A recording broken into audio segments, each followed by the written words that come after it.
All right, guys, welcome to another episode of Winning US Open. Along with my partner, Mark Jeffrey, we have a special guest today, Lenny Schloss, who played the tour, Billie Jean King's front-hand man.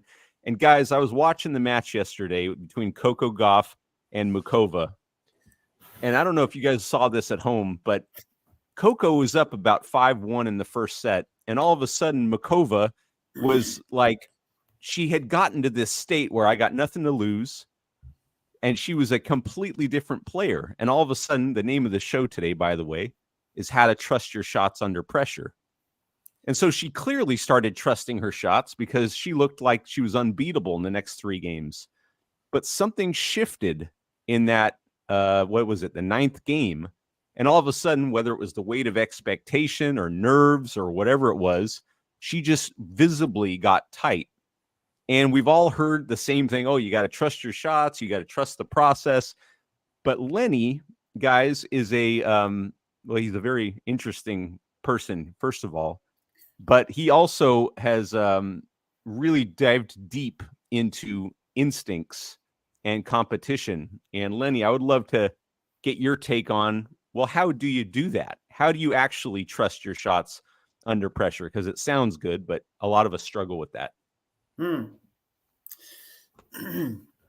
Well, hi guys. We start with the easy question, Lenny. It gets harder after this. Get easy. Trust comes from thousands and thousands and thousands and thousands of positive repetitions that reinforce the brain to go on instinct. And now it knows exactly what you want to do, whether it's learning how to drive a car or learning how to hit a tennis ball. Those repetitions that you build up are the ones you take into battle. And then your instincts are now designed to follow those battle plans. So if you're training mostly mishits, then you can expect those mishits under pressure will be what your brain will deliver you. And tell us about mishits, Lenny, because this is something that shocked me. It shocked Mark. What did you find out when you and Billie Jean King did the study along with Arthur Ashe? It turns out that mishits are normal. I play normal. Yeah. We actually are the study we did, being a partner with Billie Jean, is only one mission. Don't waste your time if it's not going to benefit others. Put your time into things that are going to make a difference in life. And when she saw what we were doing, and we began to approach her with, there is a problem in the brain with our sport, and sports psychology can help. All of those are temporary, but the underlying problem was something neurological, and therefore the study showed that over 1,000 players over a 2-year period, 100 different sites, 30 minutes on a court, filming in slow motion, we had to secure what we now know to be the truth and how to be able to solve what we now believe will be a game-changing statistic for the future of all listeners, for all coaches, for all future kids who've come into sport.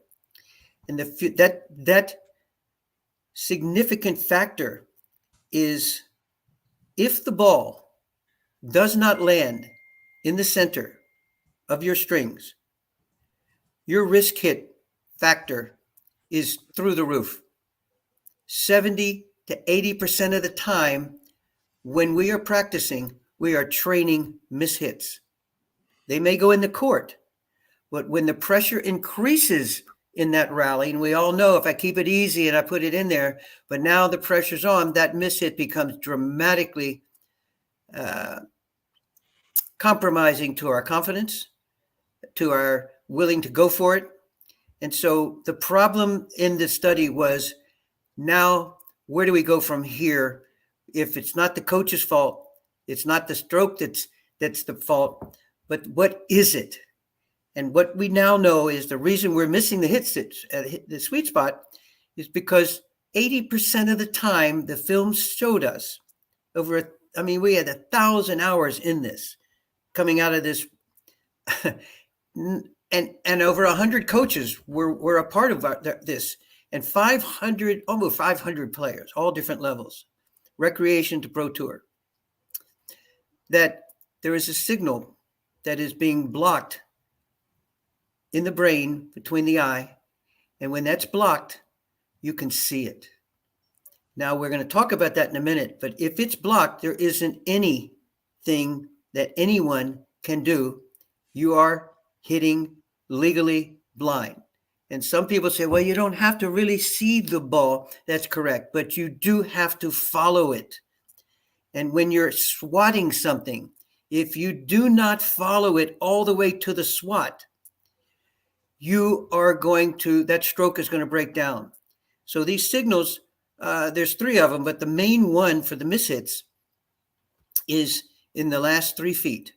We're hitting blind most of the time. Your racket face will turn. You'll feel tightness. The coach will see your follow through break down. You'll see a late backswing, an early backswing. You'll see spacing. And guess what? As soon as that signal's restored, like magic, that same stroke comes back alive. So we now have a cure for the future for all coaches and for all players to reduce their repeat lessons, to be able to increase the rate that they can now learn from these great coaches instead of taking over and over or going into a match like we will get to in the one you described, and suddenly I lost it. What did they lose? We now know. There's an overthinking that's occurring in the brain, which we can address, we can remove, we can replace, like a Djokovic brain, like a Medvedev brain, like an Alcaraz brain. When it gets tough, that signal gets stronger. Oh, And it gets stronger because of how they trained. How they train, I'm not talking about fitness, it's the thousands and thousands of solid hits that are put into their brain that reduce the stress and increase the signal. You increase the signal. Let me just finish this one piece because it was an in-between sentence. How do you increase the signal? It's magically simple. You increase the number of sweet spot hits, the solid hits that are being stored in your brain. You make sure they are double the amount of mishits when you're practicing. And so we developed a way for kids and adults to be able to do this from home. Yes, sir, Mark. well, that was my question, really. There's like, oh, that's well and good, but I don't have the time of the pros to be on court. I don't have the money, the pros. I don't have a world-class team. How can I get the reps in? How can I get the reps in? Yeah. Well, again, nothing comes without a lot of reps and a lot of repetition and a lot of heart and a lot of soul. We spent the last 7 years designing to answer that question and testing a way that every kid who picks up a racket in school, which we've already started to roll out, or every person who's out there in the game, how could we reach them?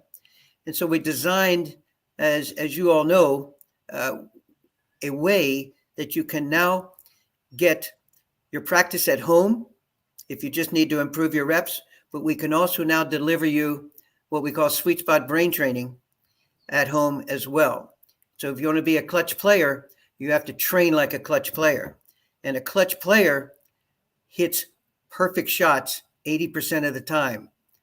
That's reserved for the best pros. That's why you love watching them. Go out to the golf course and you just see them pure, pure, pure. You go out to a driving range, you'll see, oh my gosh, they look like they're all over the place.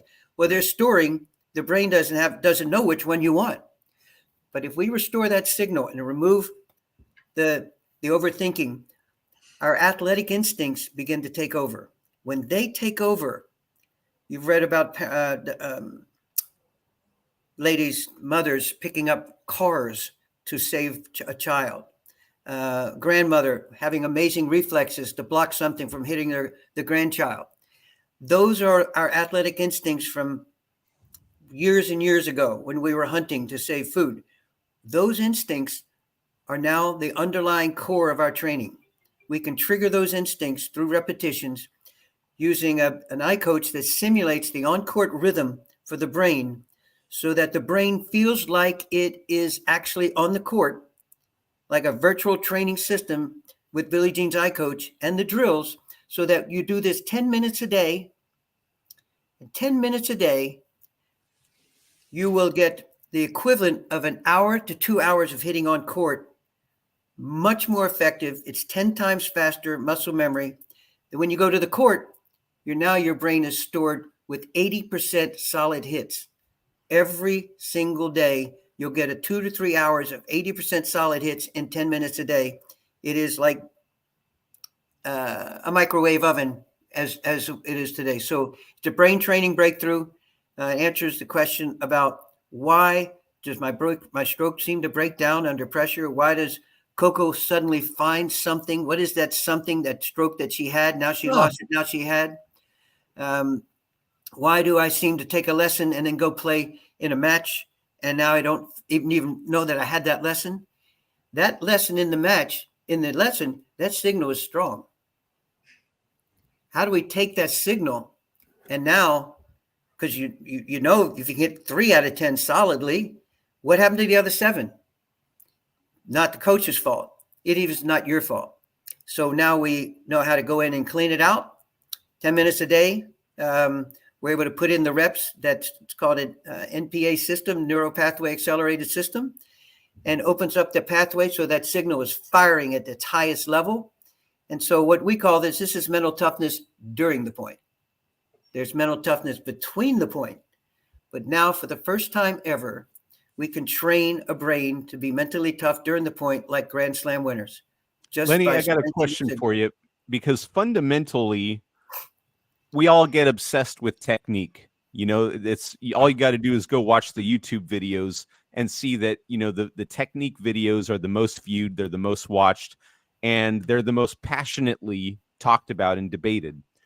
But if I'm understanding you correctly, technique is something that comes after you've restored, or maybe during the process of restoring the signal from the eye to the brain. Is that accurate or not? That's a really good question and really good answer to it. Let me try to answer it this way for the listeners. If you have good technique, how do you know if you do? If you had your coaching and the coach says that's it, then you know. And how do you know it's good? Because when you hit it, it feels good. It feels easy. It's going right where you want it. It's exactly what the coach said. Yeah, your follow through is now good.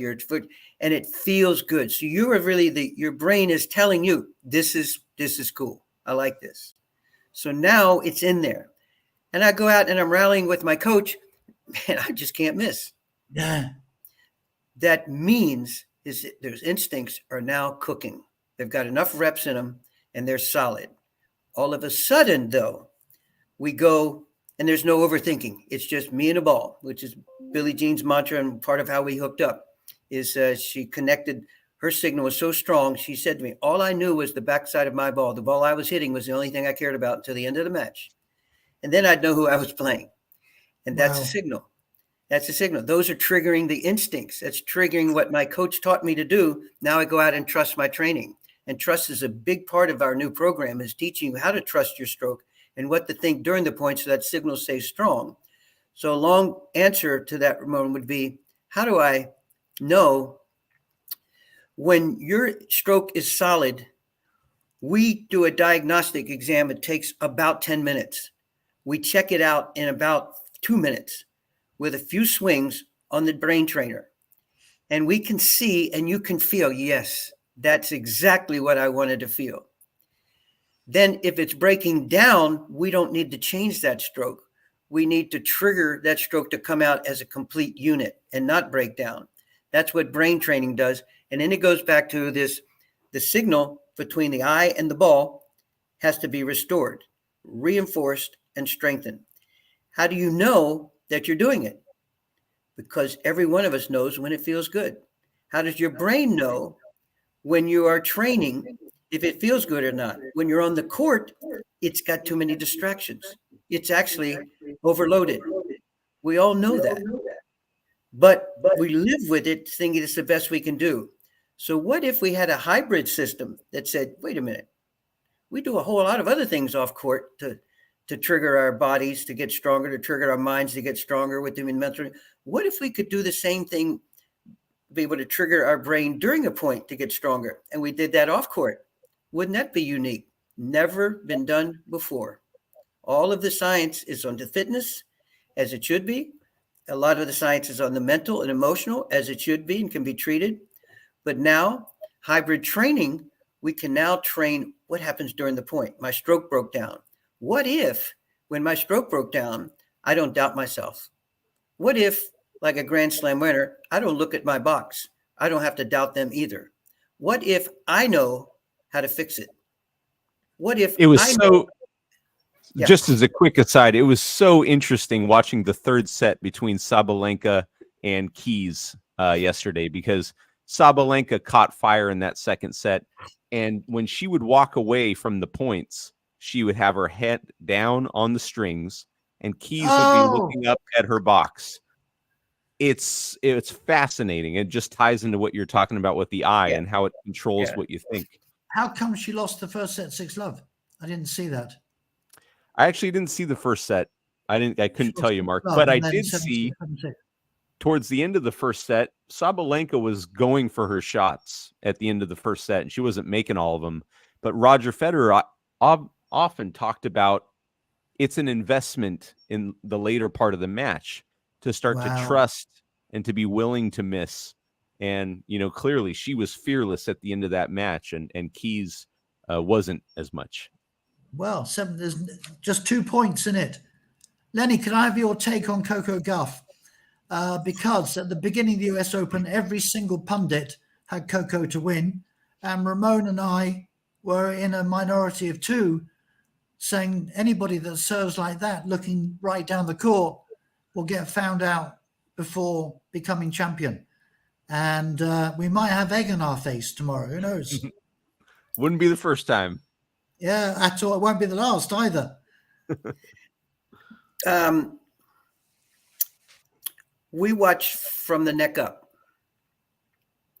We study where her eyes are and the signals. Her signal strength is getting stronger and stronger. Her sweet spot hits are increasing. As they increase, her resolve to be able to play under pressure, meaning her instincts will now start to take over, is becoming stronger and stronger. Is there room in the serve? Sure. Is there room in the other parts of her stroke? Sure. But the signal from the neck up is stronger than it was a year ago. It's stronger than it was 3 months ago. How is that happening? The greater the athlete,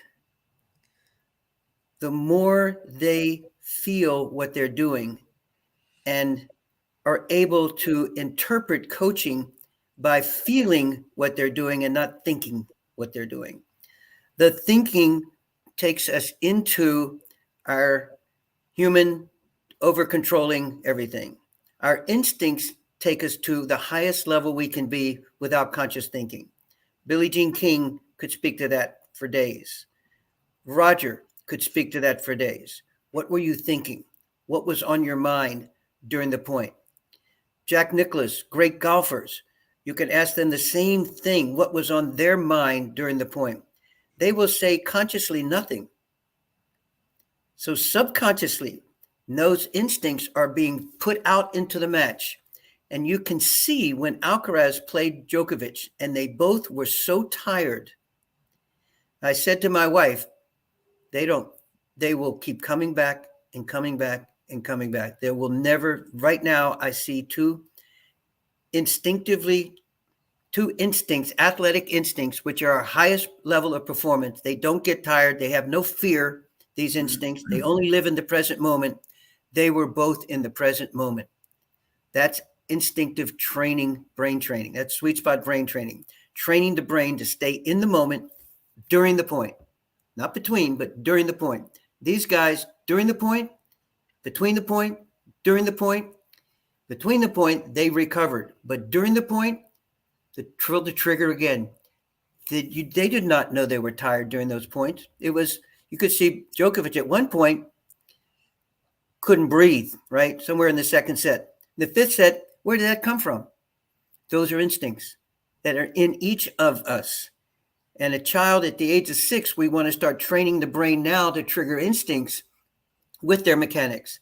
We want a 40-year-old to trigger their instincts with the mechanic. That means reps, reps, reps, reps, then put you out there. And then we also teach what not to think during the point and what to think during the point. And you could think about the first set. It really doesn't matter why she lost 6-love. It only matters that she knows, what was I thinking during the point? And how do I get to that place where now in that place are 3 or 4 cues that are neurologically designed that we deliver in the training so that you literally do a Billie Jean King. All I see is a ball. All I see is a ball. That is the moment. That is the present moment. In that split second, there is just me and this ball, and there's no room for technique. There's no room for tactical thoughts. There's no room for crowd noise. There's no room for a bad call. And during the point, there's no room to feel pain. Those are instincts that can be trained. Every one of us listening has felt that in their life. I want some. Every I one want of them. some, Lenny. Lenny, go ahead, Mark. I just wanted both your takes, starting with Ramon, really, on applying what Lenny has just said to the Sabalenka and Coco Gauff match on Saturday. Who's going to win? And then we'll do the same thing. I know they've got the semis to do, but look forward to the men's final as well. Ramon, what do you think? Oh man, that's a tough one. I think it's first of all, I think it's going to be a fantastic match. Coco has everything that you talked about, Lenny. This inner resolve. I don't know what you want to call it. Tenacity, fearlessness. And Sabalenka, I got to give her credit because a year ago, maybe a year and a half ago, my wife and I would watch her and she hits the ball like a freight train. But you just knew at the end of the match, somehow her mind was going to go on a walkabout. She would blow her top and she would lose it. And I don't know what she did mentally, emotionally, who knows what she did, but she has turned into a different player. If I had to go with one of the two, and you can't discount the fact that they're playing in America and that Coco will certainly. Mark, are you in the FBI room? You went dark. Yeah, I'm in the FBI. Okay. Yeah, I think I would go with Sabalenka if I had to guess. All right. Lenny? Mark, you want to go or you want me to go? I want you to go. It's all about the eyes. If they both have good speed, they both are fit, all the other pieces are together, it's all about the eyes, baby.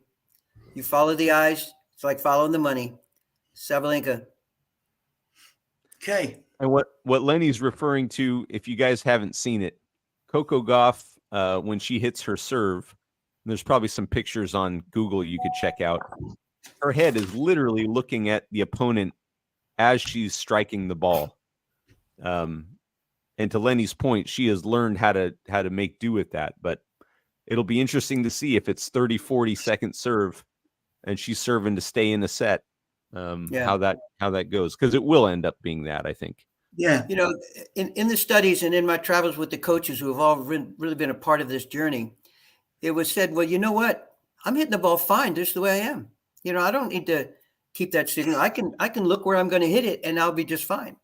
And the fact is you can get to a certain level of power and speed and control and consistency and spacing to a certain level. So we're always asking ourselves, and what Billie Jean wanted me to make sure the study proves is, how can we teach peak performance and know that they're the best athletes they can be? Strokes, techniques, and tactics all have one common factor. To be successful, they depend on the vision of the eye and the information. Follow the eyes. Even in Coco's ground strokes, there is you will see probably more likely her forehand will, under the big pressure, she'll start to see a lot more forehands. But when we scout players now, we scout where will the pressure break them down the soonest. Medvedev is almost bulletproof now. Alcaraz is bulletproof now. Now it's going to be other factors. Will those instincts break down Will there be a fight with a girlfriend? And he goes in, and now this overthinking is coming. Will the publicity, or will the money, or will all those take away instincts? But your eye, if you train your eye like Federer did, it really doesn't matter what's going on the outside. You trigger the ball on the racket, you train it. Our program is 6,500 sweet spot hits in 10 hours. That takes over a year and a half on court. But with the brain simulator, we can make each stroke bulletproof under pressure. In 30 days or less, not a year and a half. No, in 10 hours. And yeah, exactly. Before we focus on Shelton and Djokovic and Medvedev and Alcaraz, each of which is fascinating, it occurred to me, if it's all about the eye, and as we get older, our eye becomes, weaker and poorer, does this training stop at elite athletes or 40-year-olds? Or does 55 plus 60, 65 still get the same benefits? It's like a new pair of glasses. I'm going around with blurry vision, and we just clean out what's in there. Literally the process pushes out thinking, and then we train you every week. You have homework every week to get out and play, and then we monitor the overthinking coming in, and we push that out with your next training. How do we push it out? Through feeling solid hits, and then coaching the brain when you go into what do you think about during the point? We give key thoughts during the point. Based on that, you should be, every one of our students on average picks up 2 steps. They're 2 steps quicker. They're picking the ball up faster. They're seeing everything sooner, just because there's all that thinking is gone. The signal is strong from the beginning on the other side of the cat all the way down to here. And those are thoughts. We know the trigger thoughts it's all neurologically based, that fits in, but everything that they've learned, the sports psychology, is perfect. We need every piece of the puzzle, but the one piece that's missing is, why am I missing? Why do I miss it 7 and make 3? Why under pressure? Why can't I? I've done all the work. I'm looking at my strings. I'm working on my emotions. I'm working on myself. But if I'm overthinking during the point, they're blind. And this is the problem we're solving. So it's neurological. Neurological, not psychological. During the point. Yeah. Between points, we need all the other factors, the fitness, the tactics, the training. Then how do you blend that in? You memorize it, like driving a car. Now we set you in, say, here's what you don't think about. Here's what you do trust. Am I making sense? Perfect sense. Guys, we're nearing the end here. Let's do a rapid fire picks in the semifinals for the men. And let's pick a champion. Mark, who you got? I normally ask the questions. I go for Djokovic over Shelton. You could argue Shelton is young, has no fear, just goes for it. Or you could argue that he's a class below, and gets promoted to his level and no more. So I think Djokovic to take Shelton.